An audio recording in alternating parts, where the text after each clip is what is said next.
પૂજ્ય બાપુનો પ્રોગ્રામ છે 4 થી 12. તો બાળકોને પણ મજા પડવાની છે.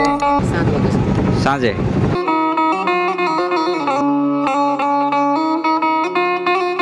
આપણે પહોંચી ગયા છીએ કબીરવડ.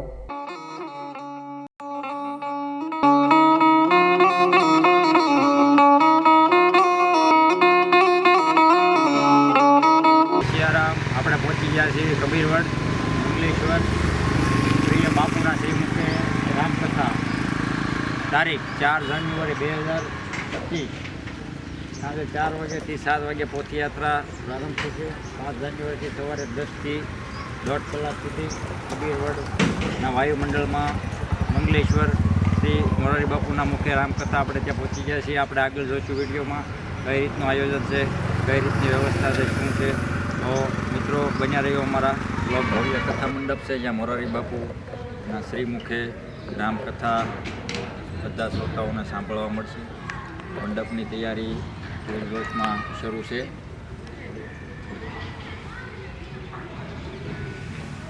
હવે ગણતરીના દિવસો બાકી છે.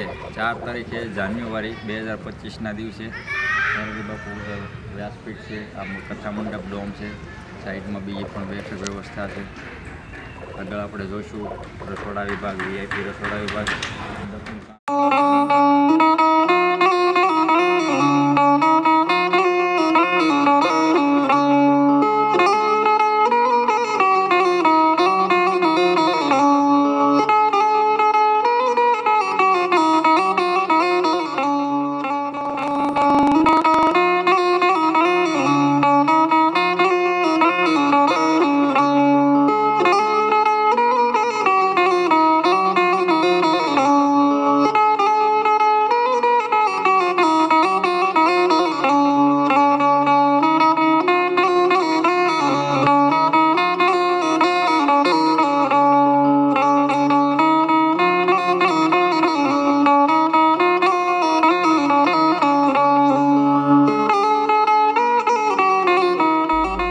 રામકથામાં સંતો, મહંત, સાહેબો, પુરુષો, બહેનોના ઉતારા માટે અલગ વ્યવસ્થા કરવામાં આવેલી છે.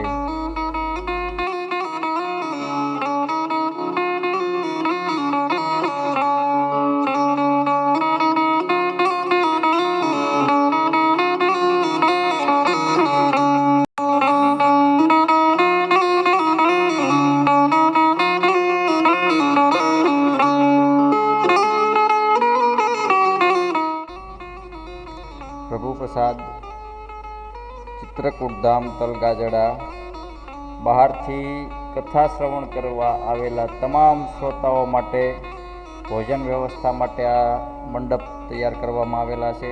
અહીંયા બેસીને બધા પ્રસાદ ગ્રહણ કરશે. તમામ પ્રસાદ બનાવવા માટે મોટી મોટી ચૂલા બનાવેલા છે, જે લાકડાથી દેશી ચૂલાથી દેશી ટાઈપથી રસોઈ બનાવવામાં આવશે. આ કોઠાર રૂમ છે. દાદા તમારું ગામ કયું? મંગલેશ્વર ગામ છે મારું. હા હા. અહીંયા પરકાવાસી જાય છે, એમને અમે સેવા આપીએ છીએ, જમવાનું, ચા, નાસ્તો. એટલે અમે કોઈ પણ વ્યક્તિ આવે છે એમને અમે જમવા પરસાદી દીધા વગર જવા દેતા નથી. પૂજ્ય બાપુનો પ્રોગ્રામ છે 4 થી 12 જાન્યુઆરી સુધી. એટલે અમે અહીંયા આ બધું કરીએ છીએ. બાપુની કથા છે, કેવું આમ? બાપુની કથા છે, આમ સારું છે બધી રીતે આમ જોરદાર જ છે. અહીંયા નદીના કિનારે નદીના કિનારા પર જ છે બધું. એટલે કબીર સાહેબની છે ને રામકથા. હા, એટલે સારું છે બધી રીતે. એટલે આવો બધા આમ. जय कबीर साहब. जय कबीर साहब. नर्मदा मैया की प्रदक्षिणा है, परिक्रमा, वो नवंबर से स्टार्ट होती है. यहाँ मिले ऑक्सीजन को बंगाल से और मध्य प्रदेश से खानवा, तो परिक्रमा के लिए आए इतने. इसको आप कहाँ से आए? बंगाल से. कब से शुरू किया? 12 तारीख को नवंबर के. हाँ हाँ. फिर आए विमलेश्वर से मेडी तलाई होके अभी उत्तर तट से चल रहे हैं अमरकंटक की तरफ.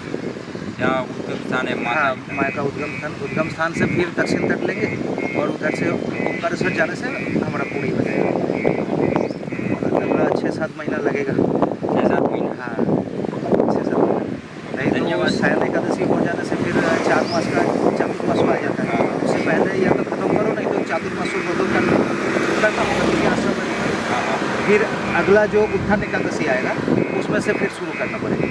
तो इसीलिए हम लोगों का टारगेट है कि शयन एकादशी से पहले ही खत्म हो जाएगा। ओके, धन्यवाद आपको। नर्मदे हर नर्मदे રામકથાથી કબીરવડ જવા માટે રામકથા સ્થળથી 1 કિલોમીટરના અંતરે આવેલું છે. થોડા આગળ જશું એટલે કબીરવડ બોર્ડ આવશે, બોર્ડથી વળી જવાનું છે જમણા હાથ ઉપર. ત્યાં સ્ટાર્ટિંગમાં પાર્કિંગ આવશે, ગાડી ત્યાં પાર્ક કરી અને નાવમાં જવા માટે જેટી છે, જેટીએથી આપણે ટિકિટ લેવાની રહેશે અને નાવમાં બેસીને સામે પાર જવાનું રહેશે.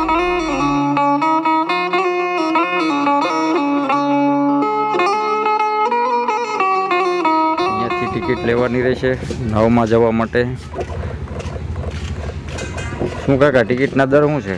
83 રિટર્ન આવવા જવાના 80-83 રૂપિયા છે.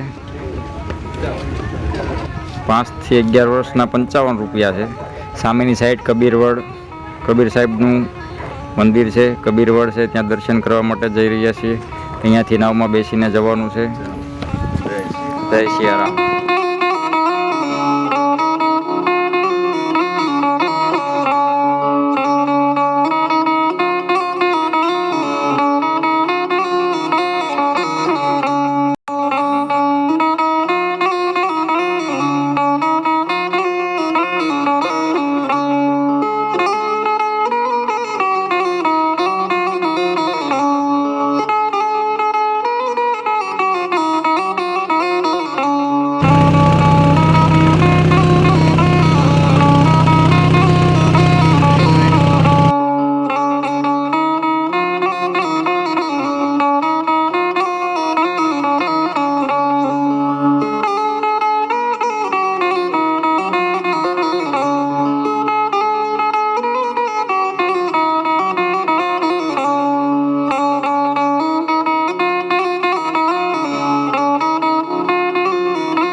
નર્મદા મૈયાના કિનારે આવેલું કબીરવડ, આ પારથી પેલે પાર જવા માટે નાવમાં બેસીને જવાનું છે. તો કંઈક આનંદ જ એનો અલગ છે, અનુભવ જ અલગ છે.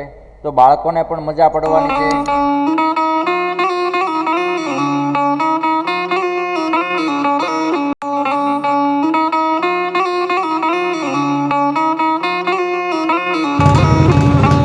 ભાઈ બોટના પાયલટ એટલે કે કેપ્ટન છે.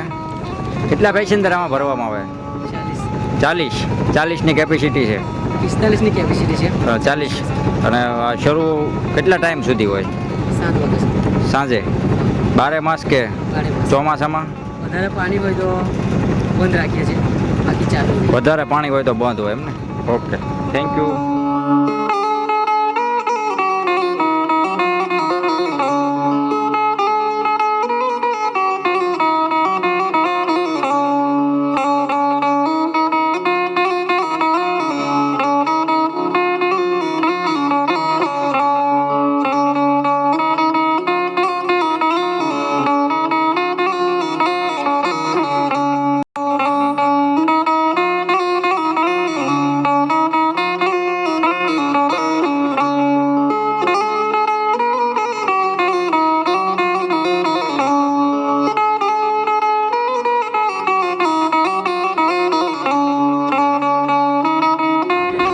મંગલેશ્વર મોરારજી બાપુની કથા છે, સાંભળી તમે?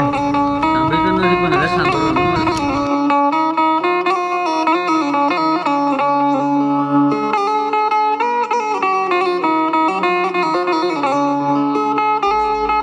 આપણે પહોંચી ગયા છીએ કબીરવડ. કબીર સાહેબના મંદિરે દર્શન કરવા માટે આ તમે જોઈ શકો છો, આ કબીરવડ છે જે એકરોમાં ફેલાયેલો છે.